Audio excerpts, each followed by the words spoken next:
बिस्मिल्लाहिर्रहमानिर्रहीम। Story bank के मुअज़्ज़ज़ नाज़रीन को मेरा अस्सलाम वालेकुम।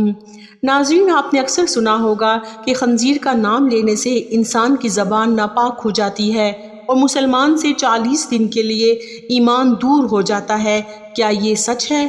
खंजीर हराम क्यों किया गया? अल्लाह पाक ने खंजीर को पैदा ही क्यों किया?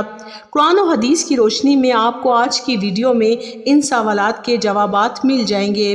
नाज़रीन, खंजीर एक ऐसा जानवर है जो कि बैक वक्त सब्जी और गोश्त खोर है। ये इस कदर जहरीला होता है कि इस पर सबसे ख़तरनाक जहर भी काम नहीं करता। इसकी वजह यह है कि ये दुनिया में वाहिद जानवर है जिसको पसीना नहीं आता, जिसकी वजह से इसके जिस्म के जहरीले मादे खारिज नहीं हो पाते। जदीद साइंस ने भी खंजीर के गोश्त पर तहकीक के बाद इसे इंसानी जिस्म के लिए मुज़र करार दिया है।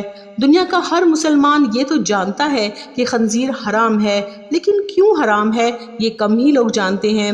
अल्लाह पाक ने इसकी वजह कुरान करीम की सूरह इनाम की आयत नंबर 145 में ये बयान की कि खंजीर नापाक है। आइए अब आपको खंजीर की खबासत और नापाकी की वजह बताते हैं। खंजीर से ख़ास किस्म की बदबू आती है कि उसके पास इंसान खड़ा नहीं हो पाता, इसलिए मगरबी दुनिया में उसके जिस्म पर एक ख़ास किस्म का तेल लगाया जाता है। ये दुनिया का वाहिद जानवर है जो दूसरों की ग़िलाज़त के साथ साथ अपनी ग़िलाज़त भी खा जाता है। खंजीर अपनी मादा के लिए खुद दूसरे नर को पसंद करता है और उनको घेर कर अपनी मादा के पास लाता है और ख़ुद ही उन दोनों का मिलाप भी करवाता है। ये दुनिया का वाहिद जानवर है जो कि हम जिन्स प्रस्ती को बहुत पसंद करता है। इन्हीं सब आदात और खसलतों की वजह से खंजीर को कुरान पाक में नापाक कहकर पुकारा गया है। यही वजह है कि आज खंजीर खाने वालों में खंजीर की ही ये सब नापाक आदतें आम हो चुकी हैं। अब रहा ये सवाल कि आखिर खंजीर को अल्लाह पाक ने क्यों पैदा किया, तो हज़रत नूह अलैहिस्सलाम ने जब अल्लाह के हुक्म से कश्ती बनाई जिसकी लंबाई 1200 गज थी और चौड़ाई 600 गज थी और उसकी 3 मंजिलें थीं। पहली मंजिल पर जानवर, दूसरी मंजिल पर इंसान और तीसरी मंजिल पर परिंदे थे। जब जानवरों ने अपने फुजले से पहली मंजिल पर इतना गंद डाल दिया कि बीमारियां फैलने का खदशा होने लगा, तो हज़रत नूह अलैहिस्सलाम अल्लाह के हुजूर सजदा रेज़ हुए तो अल्लाह पाक ने खंजीर नर और मादा दोनों को पैदा फरमाया जो कि हाथी के करीब से नमूदार हुए। वो फ़ौरन गंध और जानवरों का फुजला और वो सब गंध जो जानवरों की वजह से वहाँ फैला हुआ था खा गए और वो सब गंध उन्होंने ख़त्म कर दिया। खंजीर हराम और नजसुल ऐन है।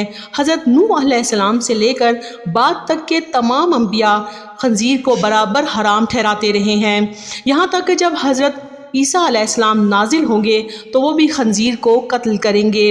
अब रहा ये सवाल कि क्या खंजीर का नाम लेने से 40 दिन तक ज़बान नापाक रहती है या 40 दिन तक ईमान दूर चला जाता है, तो ये दोनों बातें बिल्कुल गलत और बेबुनियाद हैं, क्योंकि खंजीर का नाम कई बार कुरान पाक में आया है।